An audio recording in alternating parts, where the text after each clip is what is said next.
नमस्कार दोस्तों। कोई स्वामी यशवीर महाराज है हरिद्वार में। उसने एक प्रेस कॉन्फ्रेंस करके धमकी दी कि प्रशासन, सरकार, पुलिस किसी भी मुसलमान को काम ना करने दे। कांवड़ मार्ग पर जितने ढाबे हैं, जितने होटल हैं, जितने ठेले, रेहड़ी, पटरी वाले दुकानें लगाते हैं या फल बेचते हैं या कुछ करते हैं, तो वो सभी अपने यहां एक बोर्ड लगाए, उसमें लिखे कि मालिक कौन है उस ठेले का, उसमें काम करने वाला नौकर कौन है और क्या है, अपनी जाति और धर्म स्पष्ट तौर पे लिखे। और इससे पता रहना चाहिए कि कोई मुसलमान सामान ना बेच पाए। अब आप सोचिए, ये आइडेंटिफाई करे कि इसको, एक समय होता था कि लोग कहते थे कि हम जाति नहीं बताएंगे क्योंकि जाति विहीन समाज बनाना है। आज हालत ये है कि आप धर्म बताएंगे। धार्मिक नाम पर निकलने वाली कांवड़ यात्रा में जो भगवान शिव के नाम पे यात्रा निकलती है, भगवान शिव तो कहते हैं सुर असुर सबके देवता है। यह बहरहाल एसपी डर गया, दूसरे प्रशासन डर गए और आदेश जारी कर दिया गया कि सारे ठेले वाले, पटरी पे दुकान लगाने वाले, छोटे छोटे चाय बेचने वाले, इसके अलावा ढाबे वाले, होटल वाले, सारे अपने यहां नाम और वो डिस्प्ले करेंगे जिससे पता चले कि वो हिंदू का ही है। अब आप इसको क्या कहेंगे? आगे बात करता हूं। बंगाल में भारतीय जनता पार्टी के नेता और नेता प्रतिपक्ष शुभेंदु अधिकारी कहते हैं सबका साथ, सबका विकास, इस तरह के नारों को अब बंद कर देना चाहिए। सिर्फ यही नारा चलेगा, जो हमारे साथ हम उसके साथ। और भारतीय जनता पार्टी का अल्पसंख्यक मोर्चा बंद करके खत्म कर देना चाहिए। हमें नहीं चाहिए, हम सिर्फ इस पर रहें और हम उन्हें उनकी औकात दिखा देंगे। किन्हें औकात दिखा देंगे आप सोच सकते हैं। और इसके बाद में वो तमाम तरह के गुण देते हैं अपने लोगों को, अपने पदाधिकारियों को, कार्यकर्ताओं को, पार्टी के विधायकों को। संविधान की शपथ लेते हैं सदस्य बनते वक्त, नेता प्रतिपक्ष हैं, जिम्मेदारी बनती है, वो इस तरह के शब्दों का इस्तेमाल कर रहे हैं।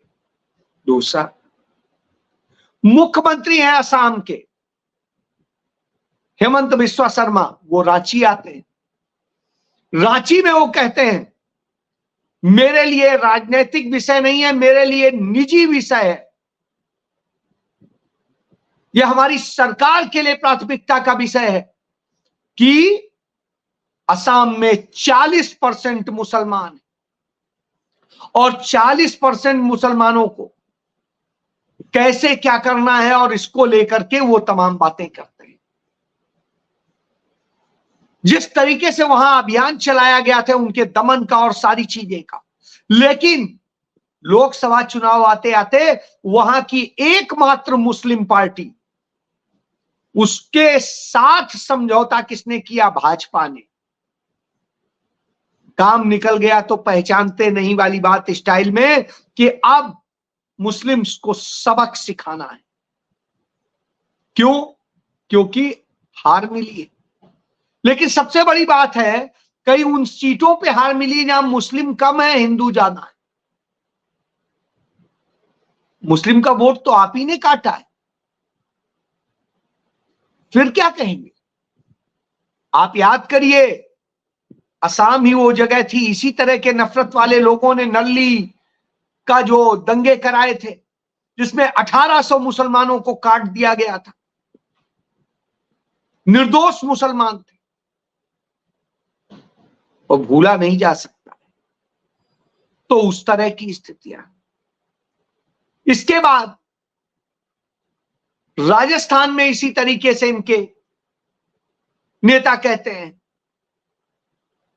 जिस तरह से आपको याद होगा अजमेर शरीफ में वहां के एक मौलाना को झूठा फंसाया गया था, कहा गया था कि उन्होंने यह नारा दिया कि तेरे, मतलब अब वो नारा नहीं बोलना चाहिए क्योंकि सांप्रदायिक हो जाएगा, मतलब गला काट देंगे और इस तरह की स्टाइल। पाया गया 3 साल की जांच में, अदालत ने अपनी तफ्तीश में सुनवाई के दौरान पाया कि साहब 100% झूठा आरोप था, उन्होंने तो कोई ऐसा आरोप लगाया ही नहीं था। ये सिर्फ सांप्रदायिक कारणों से चुनावी राजनीति के लिए भारतीय जनता पार्टी के लोगों ने ये आरोप लगाए थे और इस तरीके से बदनाम किया था पूरी मुस्लिम कम्युनिटी को। इसके अलावा आप देखिए,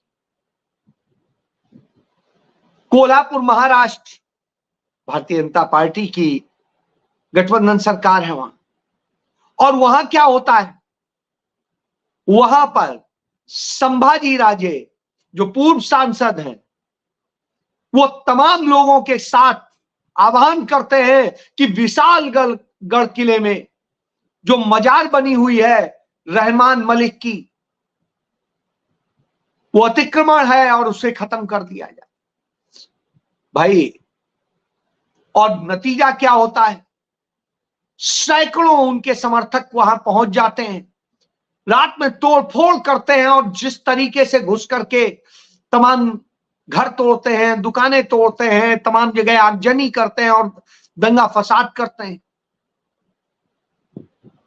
उसके बाद मस्जिद में चढ़ जाते हैं, मस्जिद के गुंबद को तोड़ते हैं।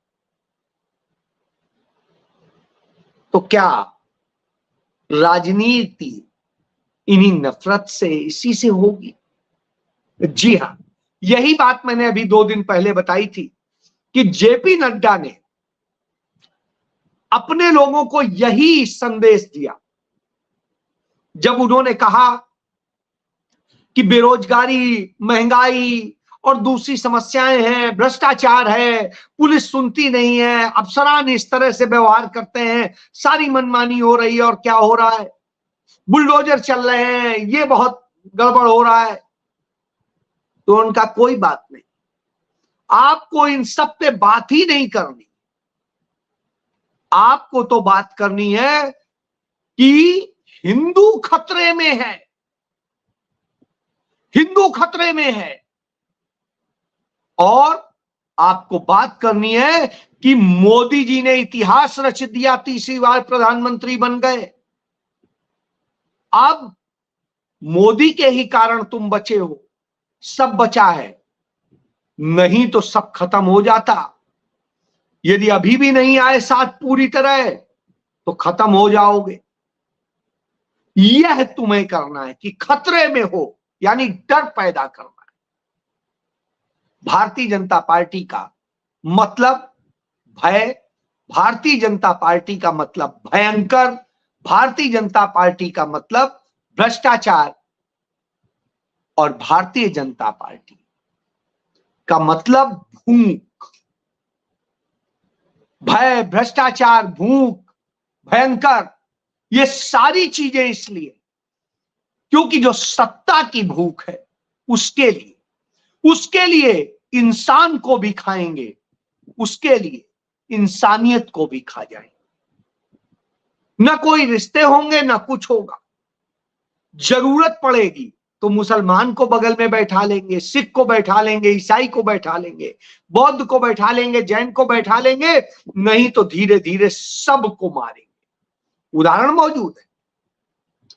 1975 के दशक में आप देखिए, याद करिए, भारतीय जनता पार्टी का तब जनसंघ होता था। जनसंघ और आरएसएस ने पंजाब में मुहिम चलाई थी सिखों के खिलाफ, और जब स्वर्ण मंदिर के आसपास के इलाकों में बीड़ी, सिगरेट और दूसरे तमाम नशे बंद किए गए थे, तो यह हुआ था कि वहां पर रैली निकाली थी इन्होंने, और रैली निकाल के क्या नारा लगाया था? बीड़ी सिगरेट पिएंगे, शान से जिएंगे। और उसके बाद में ऐसा हिंदू मुस्लिम के बीच में कराया कि यह देश आतंकवाद का एक दौर देखा, पंजाब ने आतंकवाद का दौर देखा। आज फिर वहां इसी तरह भड़काने की कोशिश हो रही है, और इस तरह से करके होता। ये इनकी मोडस ऑपरेंडी है, इसको आप बंगाल से समझिए। बंगाल में पहले इन्होंने क्या किया कि पहले कांग्रेस को खत्म करो। कांग्रेस खत्म हो गई तो बचेगी कौन? वामपंथी। वामपंथियों में फूट डालो, उनको तोड़ दो, और उनको तोड़ करके नफरत के साथ में उन्हें ले लो। एक तीसरे लोगों को खड़ा करो, उन्हें मदद करो। जब तीसरा एक खड़ा हो जाएगा तो बफर जोन बन जाएगा। लड़ाई उन दोनों में होगी। हम सपोर्ट करेंगे जो तीसरा वाला आया है। तीसरा वाला उस वामपंथ को खत्म कर देगा। पहले कांग्रेस खत्म करी वामपंथ के जरिए, फिर वामपंथ को खत्म किया लिबरल के जरिए, और जब लिबरल के नाम पर उसे सपोर्ट करके किया, फिर वामपंथी ठिकाना ढूंढेंगे, कुछ कांग्रेसी ठिकाना ढूंढेंगे, और उनमें से जो हमारे लाइक माइंडेड होंगे उन्हें हम ले लेंगे, और उसके बाद में हम एक ताकत बन के खड़े होंगे, और फिर लड़ाई हमारी और उनकी सीधी हो जाएगी। पक्ष हमारा या विपक्ष हमारा, पक्ष उनका, और बाकी सब खत्म हो गए जो सिद्धांतों की बात करते थे, जो और बातें करते थे, जो देश की बातें करते। यह एक उदाहरण। वामपंथ खत्म हुआ, कांग्रेस को खत्म किया, वामपंथ को खत्म किया, फिर लाए कांग्रेस से ही टूटे हुए लोगों को, कुछ वामपंथ से टूटे हुए लोगों को, उनसे बनी टीएमसी को, और फिर टीएमसी को खत्म करने के लिए अब सीधी लड़ाई उन दोनों में। तो फायदे में हम ही हुए। जहां हमारा खाता नहीं खुल रहा था वहां हम सेकेंड नंबर पे। ये अब आप देखिए, यही प्रयोग पंजाब में हुआ। पंजाब में क्या किया? पहले कांग्रेस को खत्म करने के लिए अकाली दल का साथ दिया, अकाली दल के साथ चले। फिर अकाली दल जब ज्यादा वो हुई तो धीरे से अकाली दल और उसमें वो किया, और अब अकाली दल को खत्म करने के लिए, कांग्रेस को खत्म करने के लिए आम आदमी पार्टी को सहारा दिया। और आम आदमी पार्टी जब अब खड़ी हो गई है तो अब कांग्रेस और भाजपा को खत्म कर दे, अकाली दल को खत्म कर देंगे। यदि ये दोनों खत्म हो गए तो कौन बचेगा? आम आदमी पार्टी और हम। तो मेन मुकाबला हमारे में, जालंधर का चुनाव इसका प्रमाण है। तो इस स्थिति में फिर हम ही रह जाएंगे, और फिर हम अपने हिसाब से चला लेंगे, फिर दिल्ली से हम सब गवर्न कर लेंगे। इसी तरह आप और राज्यों में भी चले जाइए, तमाम राज्यों में आपको यह चीज देखने को मिलेगी। बिहार में देख लीजिए, कभी नीतीश के साथ, कभी कैसे, कभी लालू नीतीश, और ये सबको लेके, और आज उन्हीं के दुश्मन बने हैं, उनको करे हैं कांग्रेस चौथे नंबर, पांचवें नंबर। यूपी में आप देखिए, इस तरह की राजनीति करके ये वो माहौल बनाते हैं कि जिससे कोई दूसरा रहने ना पाए। सेकुलर और सबकी बातें करने वाला, सर्वजन हिताय सज्जन सुखाय की बातें करने वाला नहीं चाहिए। वही बात कही शुभेंदु अधिकारी, सबका साथ सबका विकास वाला नहीं चाहिए।